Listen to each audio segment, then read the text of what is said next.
good day, good morning, good evening, wherever you are in the world. Welcome to another Power BI section brought to you by UrBizEdge. For today's section, we're having a topic, designing user-friendly report on Power BI. Our special guest is Chibuzor Azodo, right? So this session is brought together with the collaboration between UrBizEdge and Enterprise DNA. So for some of you that might be interested in taking Power BI training and other BI training, so you can check out Enterprise DNA, and the motto is basically empowering Power BI users to change the world. They offer so many courses and other related data and Power Platform courses online and the platform also. Also announcing our new sponsors, MHX Analytics. So they're one of the sponsors of our webinar. So there are many committed to giving their clients the business intelligent edge they need using tools they already know, such as Power BI, Excel, financial modeling, Python, and SQL. So they're also based in Canada. So you can also check them out for some of you that might be that are in Canada, might be interested in taking data analysis course in Canada. So you can also check them out. So for UrBizEdge, why registered Microsoft Excel consulting, financial modeling, business intelligence, data analysis, and also enterprise solution firm in Nigeria. We also specialize in helping companies and high-value professionals be on top of their business data. We're also the developer of some Microsoft tools which you can find on the Microsoft Office Store, such as the Nigerian Finance Market Analysis tool, which is available on the Microsoft Office Store. We're also the developer of the Nigerian Stock Analysis Dashboard and so many other tools which can help you in your data analysis, your data career, and data journey also. We're also a training company. We have branches in Lagos, Abuja, and also in Port Harcourt. So our next training will be on the 4th of May. We'll be having business intelligence and dashboard using Microsoft Power BI. For some of you that are interested in taking data analysis training using Microsoft Power BI. So this is our calendar for our upcoming training. On the 5th of May, we'll be having advanced financial modeler, that's AFM. I'll also be having a masterclass and also a mock exam. So that's for the 5th of May. And our special guest, Chibuzor. So Chibuzor is into research and also a data professional with over 5 years of work experience in conducting high impact research, generating meaningful insight, and building aesthetic visual for structured and unstructured relational data set rather. He's currently the manager of the Career Service Center and data analyst at the Nile University of Nigeria, where he transforms information into insights that helps the students to make informed career decision. So no further ado, I'll stop sharing my screen and hand over the section to Chibuzor. So Chibuzor, over to you. Stop sharing my screen and I'm going backstage. Good evening, everyone. Good morning, everyone. Good afternoon, everyone. I'm Chibuzor Azodo. Like Temidaya has introduced, I currently work at Nile University of Nigeria, and I am a research professional, data analyst, as well as the manager of the Career Service Center. So today I'll be doing a presentation on how to use Power BI to design friendly reports. But most of my presentation will be focused on the thinking in using Power BI to design these reports, and if there's more time, I would actually show us through a hands-on session.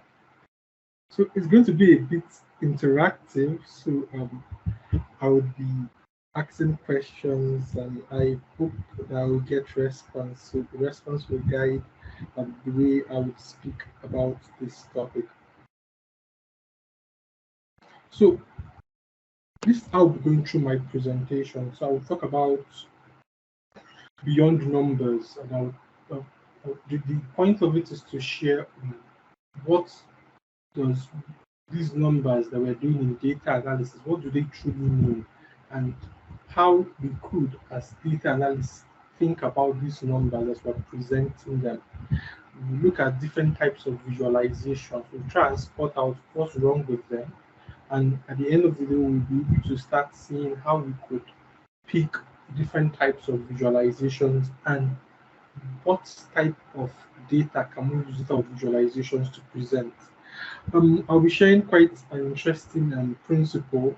We call it Gestalt and psychology principle, and how we can use that in data visualization. And lastly, if there's time, I would open a data set on Power BI and we'll walk through it. So there's this popular saying that numbers don't lie, right?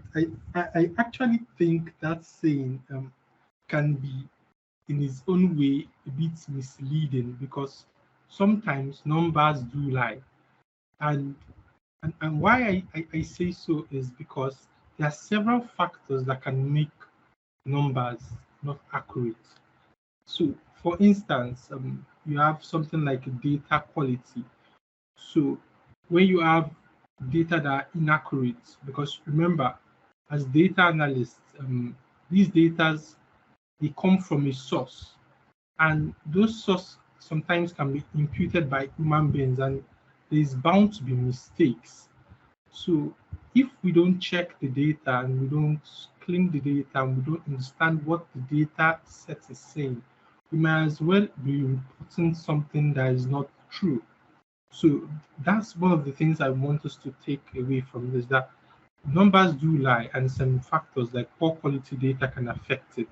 Things like small sample size also can affect it.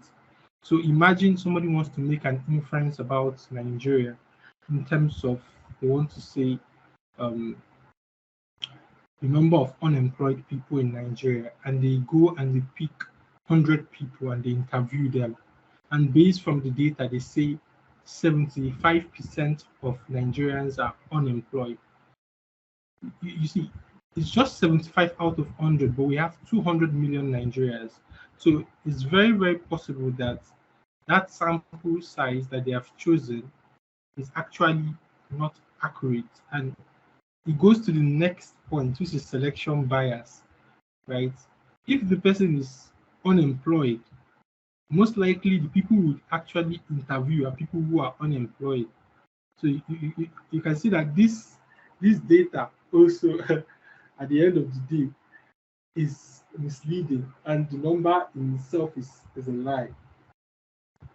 We have things of people throwing out statistical variables or statistical concepts like that without having to throw more context in it. So somebody can say the unemployment rate in Nigeria is around, let's say, 33%, and 33% is really high. But when you ask in what context is 33% people are unemployed, it will surprise you to know that it is close to more than 20 something million people that are unemployed. And this number is more than the population of certain countries. So you can see that the context of the unemployment number sometimes it could be looking at two numbers in terms of, you say, inflation in 1990 and inflation in 2022. And they say inflation in 1990 is 5%, inflation in 2022 is 15%. And somebody can just jump and say, okay, 15% actually means that inflation in 2022 is higher. But did you account for things like purchasing power parity, and did you check if you've deflated the data so that they can be on the same path? So those type of context is what helps us understand logical data. And one interesting thing that I see on social media or research is that you hear what they say somebody has like 500 million followers or 10,000 followers or something, and everybody will assume that that big number means that there's what they call it, that there's substance to it. That because the person has big number of followers, that means the person has bigger reach. That may be true in some cases, but sometimes what if those numbers are bots? The person paid for robots and for followers. So these are the kind of things that I would like us as data analysts to think about, and have those type of things that, yes, do numbers also what lie, and if we are not careful, we could we could be using those numbers to be telling lies and be sharing what is inaccurate. So I just want to point out at the last point I said, which is changing in axis and the reason why numbers lie. So if we look at these two charts, the left and the right, from the left, we can see that it's obvious that the number is not too different. So the difference between 4, 5, 6 doesn't look much. But if we compare it from the right, when we made the origin 4 instead of 0, it now appears that there is a big difference, which in reality is not true. So these are the kind of things that we should be thinking about when we are trying to present data, when we are trying to visualize data and ensure that what we're sharing is as accurate and as and represents the thing we are trying to say. So this part of the session will be a bit interactive. So I would switch to a visual and look at the group chat and see anybody there and ask the person to share their thoughts, because I'll be showing an example of bad visualizations and I'll be asking people to tell me what they think about those visualizations and why they think they are bad. For example, this. Can anyone tell me what's wrong with this chart? The one I just showed. Okay, let me check the chat.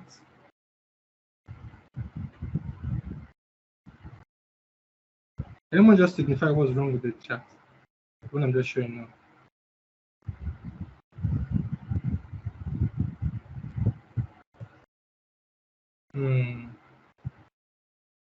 Am I heard?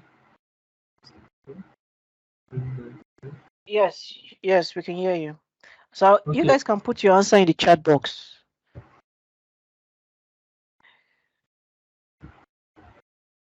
Okay, so let me just quickly say what's wrong with this chart. So this chart actually looks good, but the first thing you could see is that the chart is talking about runs So and someone has averages. said something in the chat box. You can check. Okay, perfect.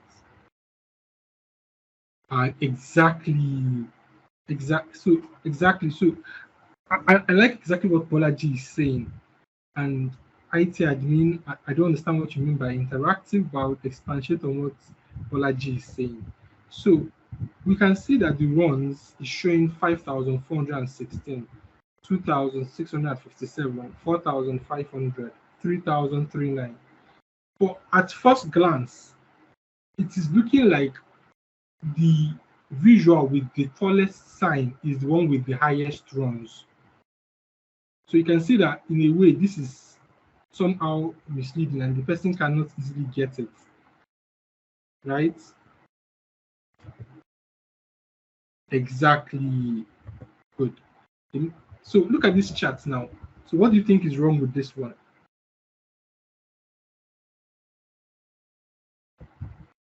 This one is actually very hard.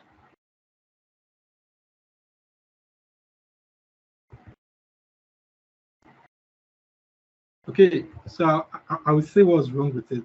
So what's wrong with it is simply the source. So if you look at the source of these data sets is not from any public data set. So the person said he picked it from what they call it on Twitter status or something, but the source is not from any legit data set. And if you look at the last 2 years, 2019 and 2018, so it looks a bit shady. So 2019 to December 6th and 2018 to June 23rd. Is the person trying to take away something that we do not understand? Okay, so I'll go to the next one. Just a moment. What about this chart here? Hmm,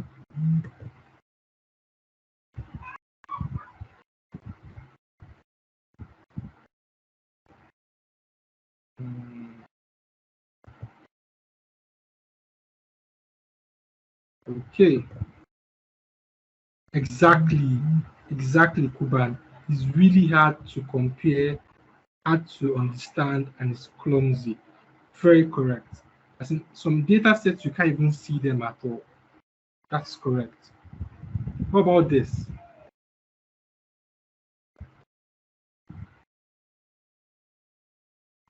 My answer to this one will be very funny. What about this?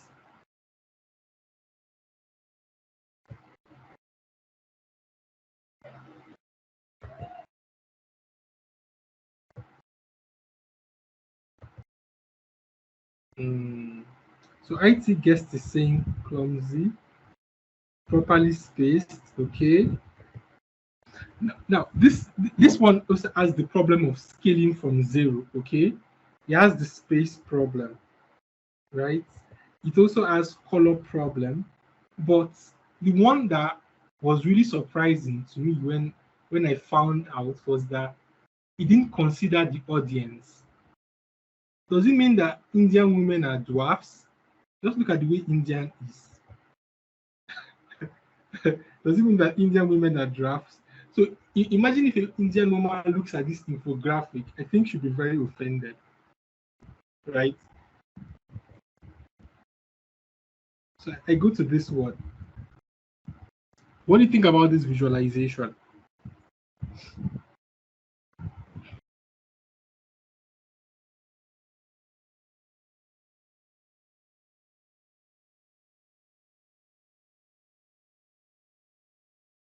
Exactly, Kuban.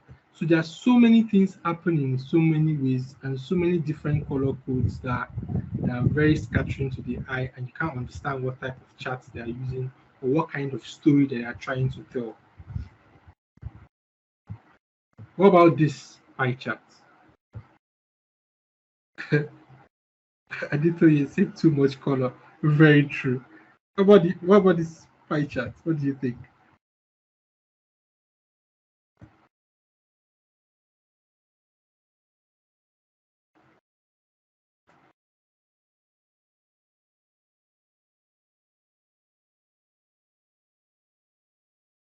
Exactly. What I said is scary to look at. So one of the interesting thing about this pie chart is that there are so many slices in this pie chart. It does not make a very good use case for pie. Exactly. What about this visualization here? Looks neat. What's wrong with it?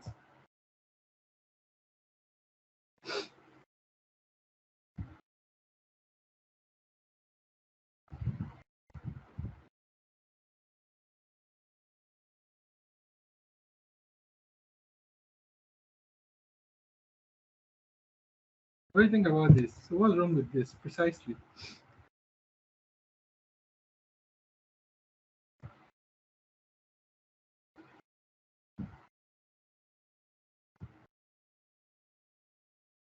Exactly. Exactly. So the numbers of this chart does not represent. So you can see 29% is taller than 67, which is taller than 69%, right? If they had kept everything straight, then we would have only focused on the numbers. But because it looks like a bar or a column chart, then it becomes a bit tricky. What about this chart? Looks neat, right? What's wrong with it? Correct, I did tell you. Very correct.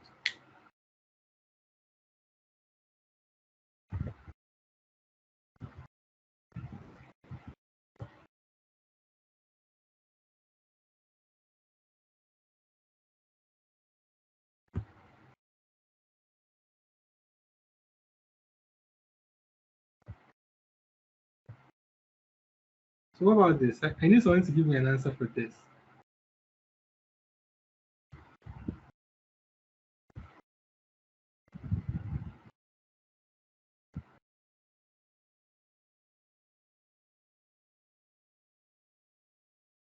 Exactly. So correct, correct. So the colors are too similar. That's correct. Then we also have another problem, sorting. But one problem that is underlining in this visualization is that there are two different units in this chart. Two different units in this chart. The unit for the wicket was in length, was a length in centimeters, or why the other one was score. So the person combined two different units together on a chart in addition to the color contrast. So somebody may look at this chart and assume it's the same units, but it's not the same unit actually. What about this dashboard?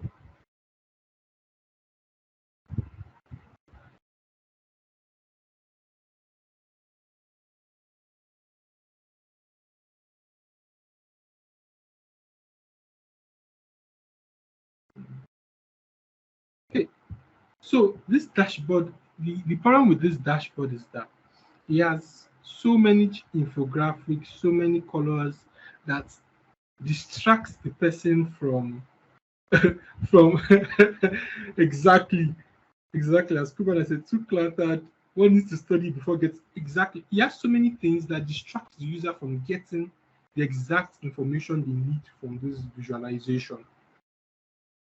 And this one too, some of those things, inappropriate charts where you have 9%, 72%, 50% looking as if they are very different. And you can't tell what you're looking at. And you have this by Disney showing the number of businesses that they own.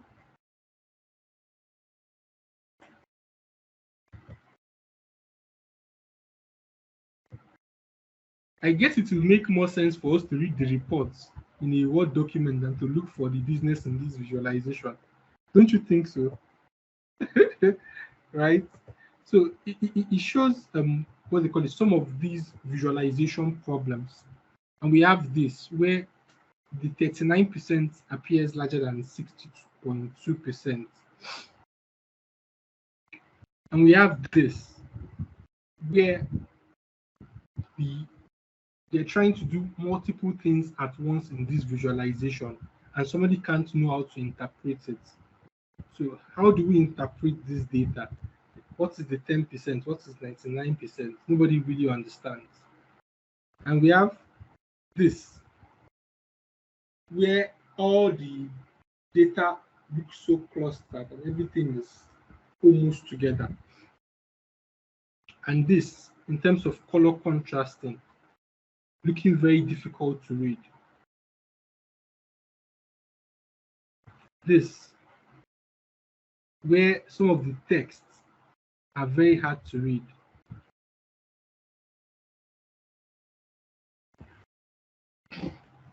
Lastly, but not the least, this one here, where the data points 1990, 1995, 2002, 2006, 2014, where we don't know the reason and the level of which they are increasing the scale. And we have this one here, where the smallest data is bigger than the biggest data is smallest in all the old data sets. What about this one? Is anything wrong with this data set here?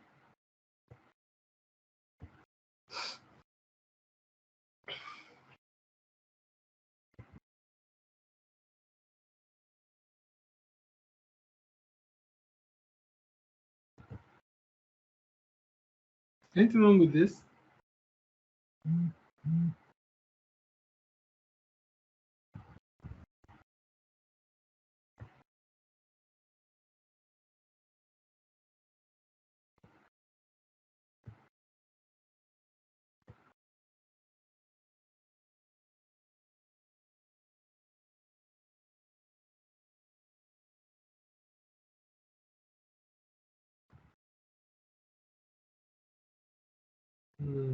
I've not seen any response.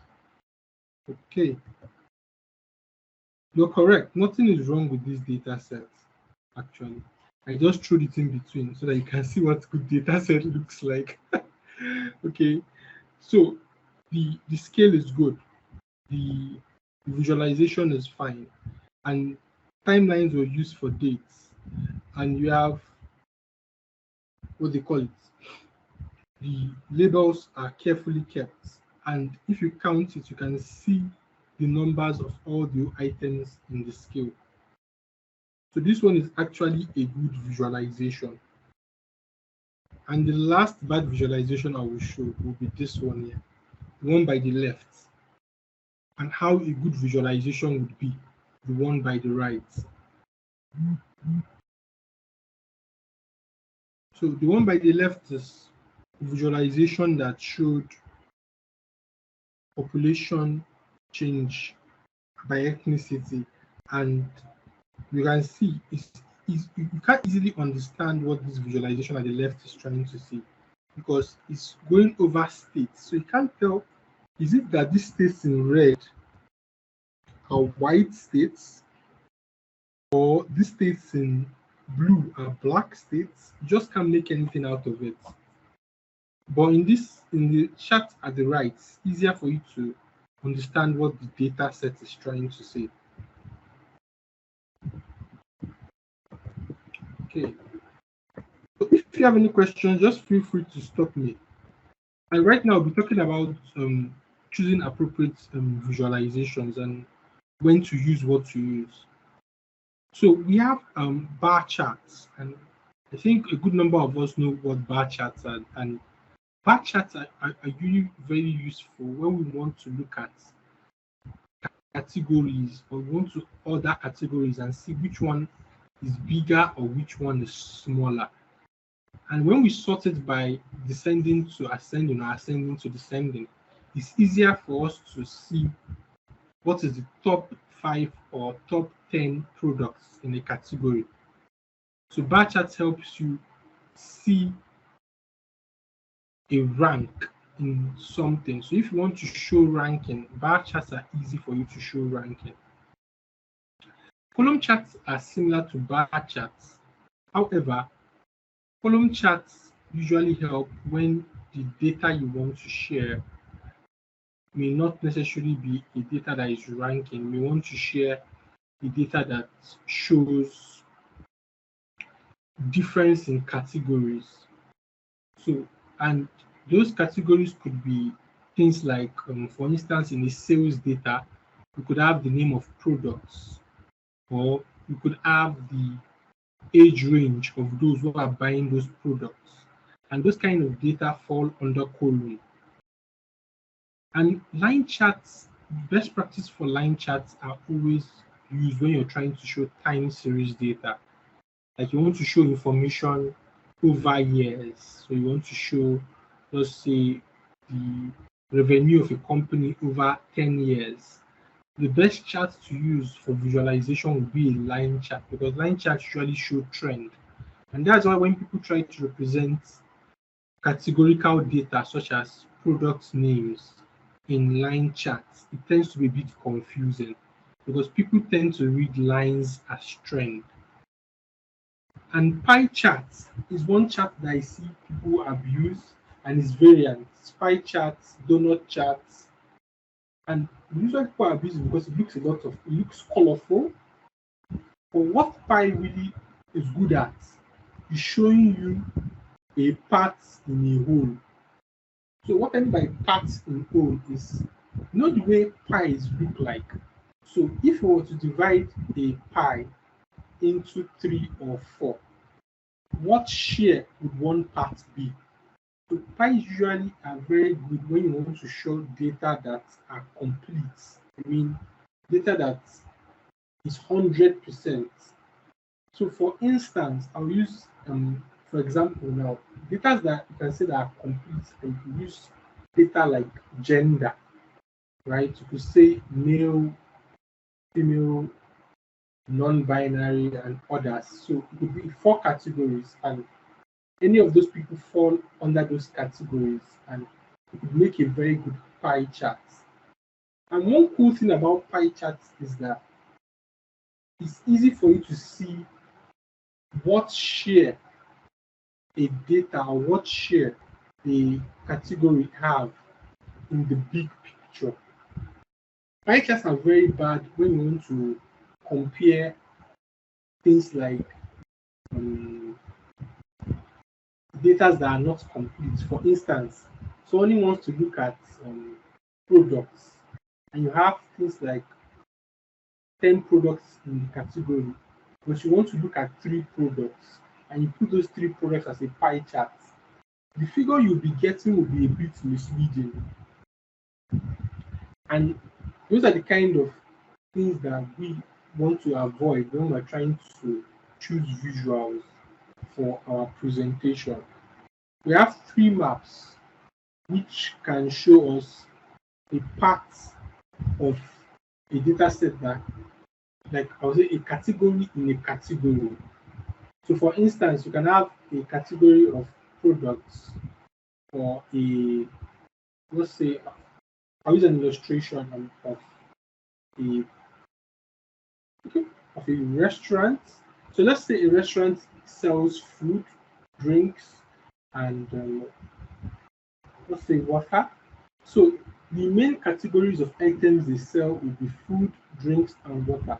But under food, they could have subcategories like rice, they could have subcategories like pasta, they could have subcategories like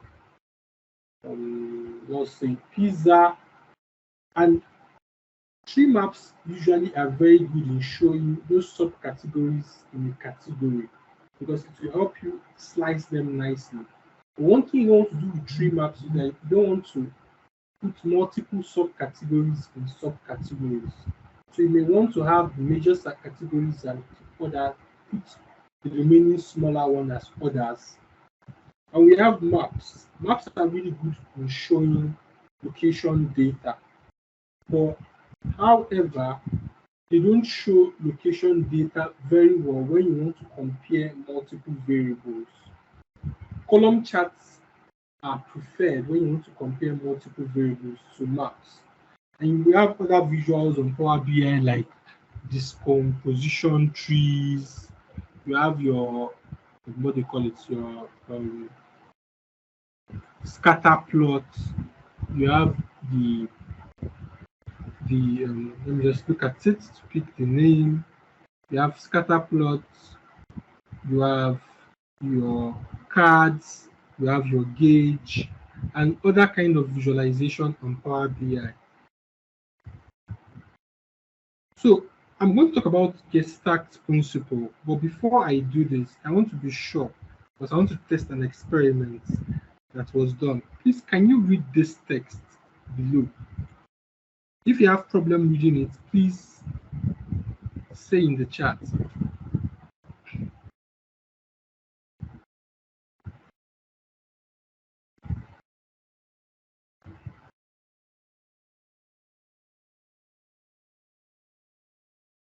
Does anybody have any problem reading it? Please signify by raising your hand or saying in the chat.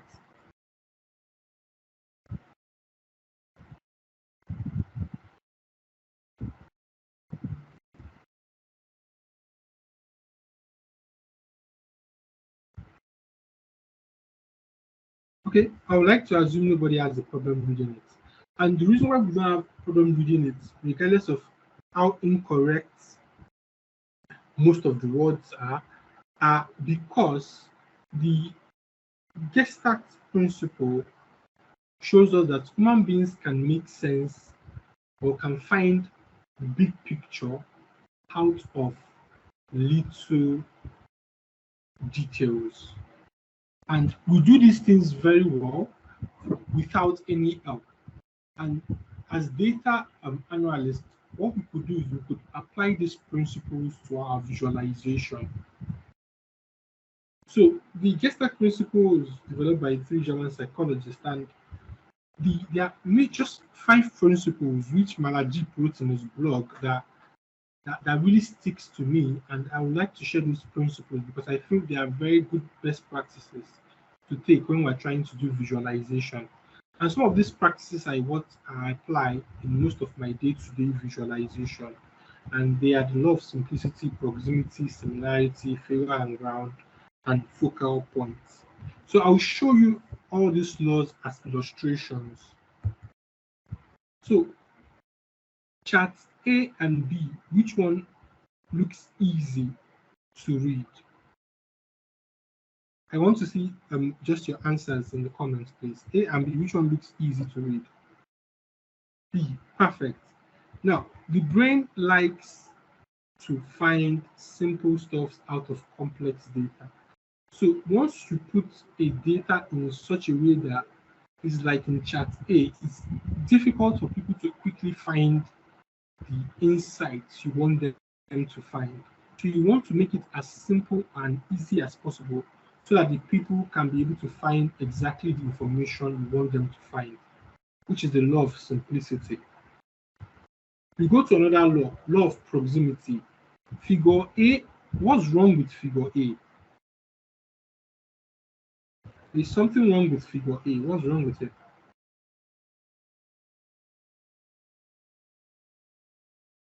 There's something wrong with figure A. What's wrong with it?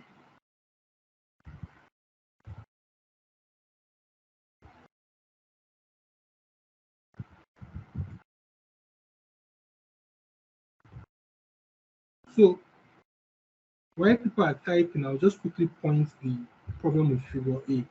So the problem with figure A is that at first glance, if there was no that line that says notice the gap, you'll be looking for what the color, the color between Gento and Adeli means. And that's how it works. So what we put close to something, we tend to see it as a group. And yes, exactly, Temidayo, the label spacing, exactly. Because the label is not closely, it's not close to the visual, it's easy for people to look for that label and not associate the label with the visual.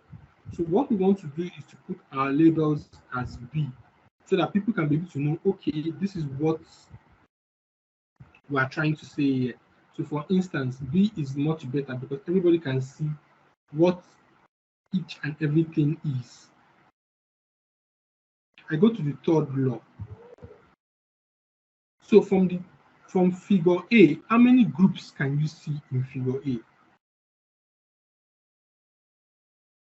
How many groups can you see in figure A? One. But do you know that figure A and figure B are the same visualization? So the person who kept this visualization was trying to show how different variables, I mean, flipper lengths and different body mass of different animals, and they kept everything in one color. But by putting it in different colors, people can easily see how different of those objects behave because there are multiple flippers. And in this case, you can count it as 1, 2, 3 flippers. So there are 3 groups.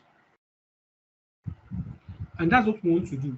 So we want to put items that are similar with the same color so that people can easily associate it, which goes also to the same principle of proximity. Because people always want to easily associate or make out trends or patterns out of something that they are seeing. One more visualization, law of figure and ground. So figure A, figure B, which one is much better?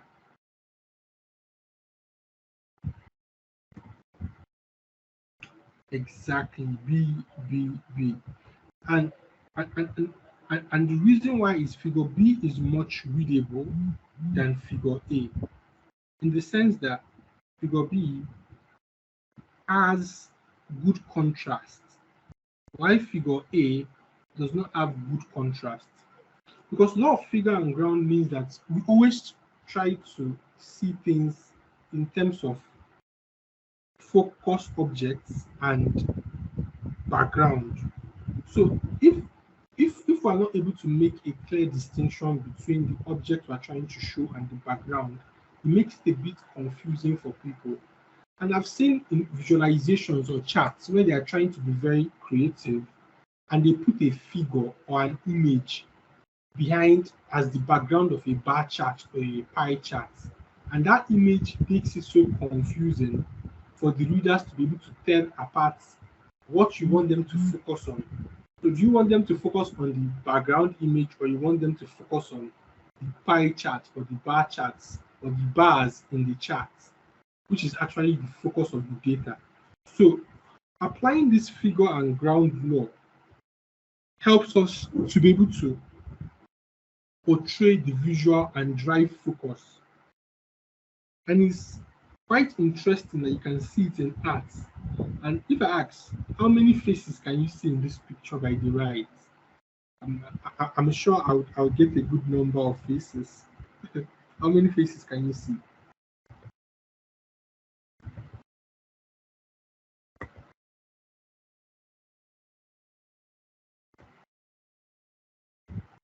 Good.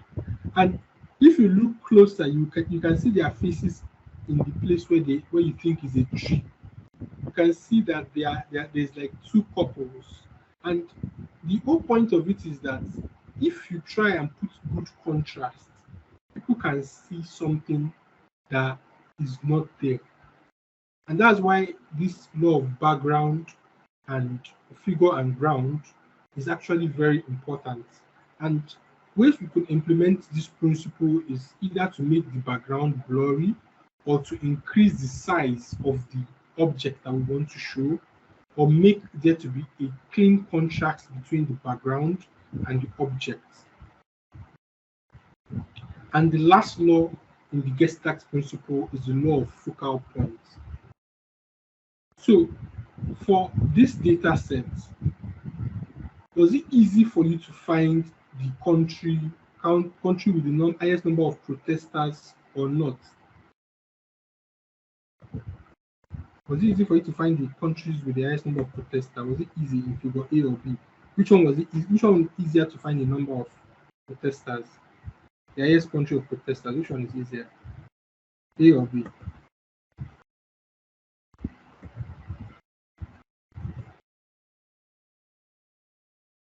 B, correct. And the reason why it's easy is because you're able to guide the reader's eyes towards exactly what you're looking for. So in this case now, the person did not sort, but the person was able to make the data he wants the reader to see the focus of attention. And that's the kind of thing we want to do with our visualization. So if we observe a trend or we observe something very interesting, we may want to use that law of focal point to make that variable stand out so that the person who is reading it can be able to see that variable that you're trying to show. So let me look at my time. Okay, 6:44. Exactly, Venezuela. Cuban is correct. So I have an opportunity to show something on Power BI, but at the same time I'm looking at the time. Does anybody have any questions, or do we want me to just show something on Power BI?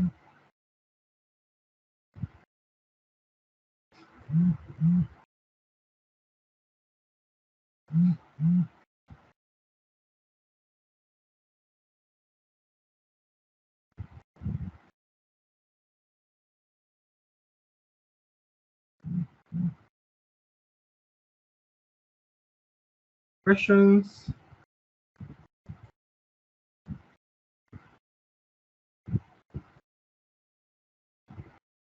Okay, Temidayo. I think I've come to the end of my presentation. Okay, awesome. Actually, like I kind of like your style. Like it's a force kind of. So it's I like the style actually. Like the way people you tend to ask different questions by each slide, and everyone it made it more interactive. Actually, it made it more interactive, which was very amazing. Thank you. So if you have any question, please can you raise your hands up, or you can drop your question in the chat box. So as we're waiting for questions, right? So Chibuzor, right? I think we already said the last two questions. The first one will be how you started your old data journey. And the last one will be what advice you have for people okay, so I think someone sent a question. Okay, said okay, concerning visualization, what data set is appropriate for key influencers? Okay. Should I answer that question first? Yeah, you can. Yeah. Great. So on Power BI, we have what we call key influencers, and key influencers is one of those visualizations that you can see. And I think these key influencers, the best type of data you want to use for key influencers are categorical data. And when I mean categorical data, I mean data that look at I'll use examples. So for instance, if I'm looking at a restaurant per se, so the kind of data I want to use as key influencers is I would like to look at what food items is selling the most and what factor is driving those food items that are selling the most. Okay, so you may want to look at for instance, we can say I'll use that. I'll take it. So I'll give you a good example. A restaurant sells rice, pasta, and let's say pizza, and they sell them for Monday, Tuesday, Wednesday, Thursday, and Friday. They don't work on Saturday and Sunday. And you have the sales data for those days, and you want to know what is driving the sales of rice. So you may want to check: is there a particular day that people actually demand more rice? And this can be a very good way to check things like what is driving purchases of rice. So it's usually categorical data or time series data that are good to check those kind of key influencers. I hope that answers your question. Yeah, it's actually answers. So was I able to answer a question? Oyin Consola. Just put yes. Okay, yes. Person's idea. Okay, you can also check. I've dropped the link to Microsoft documentation on key influencers also. You can also check it out and get more information about it on the chat box. Okay, so another question, another question, another questions. Okay. Okay. So, if no questions, so Chibuzo, your question as our special guest, can you tell us how you started your old data journey? I know you're in the academic space, but how you started your old data journey, and also what advice do you have for people just starting out in the data field? I know not everyone here is all professional, some are still beginners. I want to learn how to use the tool more and what career paths they can take. So I think over to you, sir. Okay, so I would like to start with this and say I would say everybody's data journey is quite unique, but there are always things that are, things that aligns with most people's data journey. So in my own case, I've loved numbers since I was small. So I really like mathematics. I usually get first prize in mathematics, and I enjoy doing mathematical course. Well, after I left school because I studied economics, it's my first degree. I was really confused what I wanted to do. So I tried a couple of number of things. I tried to sell insurance. I tried to also work as an administrative staff. I tried to build websites. But at the same time, I was not finding what they call it purpose in the work I was doing.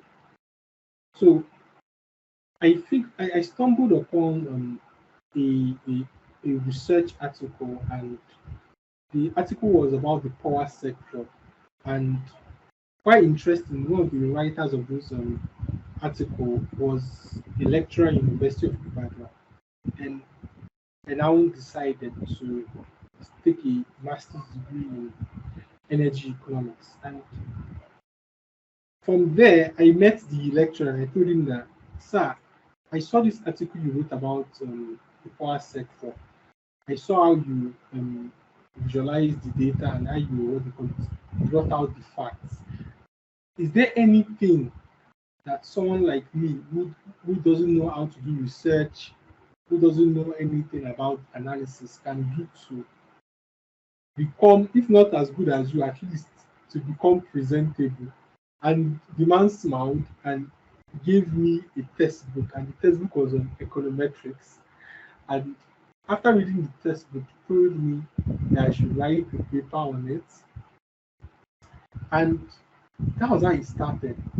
Because I think he guided me with the resources I needed, and he shared and was able to what, mentor me and point me to the right direction. And the rest was all interest, curiosity, and searching for resources online.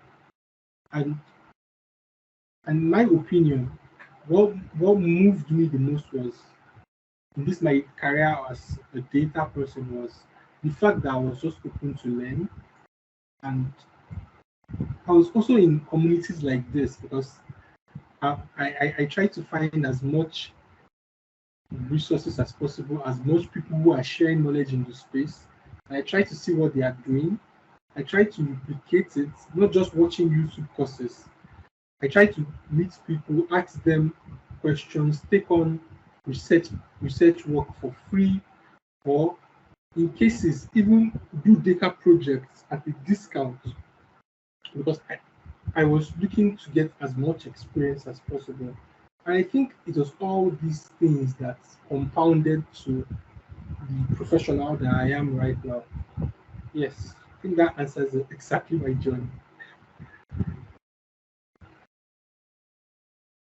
Okay, so what about so will I say you actually captured both the started Yes, and also the advice. So take on projects, build to take on things, projects. Yeah, join communities and the rest. Okay, amazing, exactly, amazing, exactly. amazing. And also I'll still tell you I'll still say thank you because I know it was more like an impromptu invite. I can remember. So I'll still say thank you. Really, really appreciate you honoring our invitation. And also, let's say thumbs up. Actually, I saw your winning blog then, and I was like, amazing, amazing.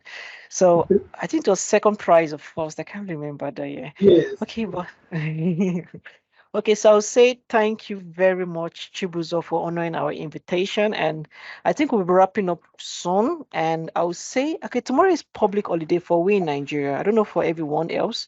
I know tomorrow is Workers' Day. So I'll say, everyone, have a lovely rest tomorrow and happy new week in advance. So bye, guys. I'll stop recording and we're ending this section right about now. So what So can we do? Just what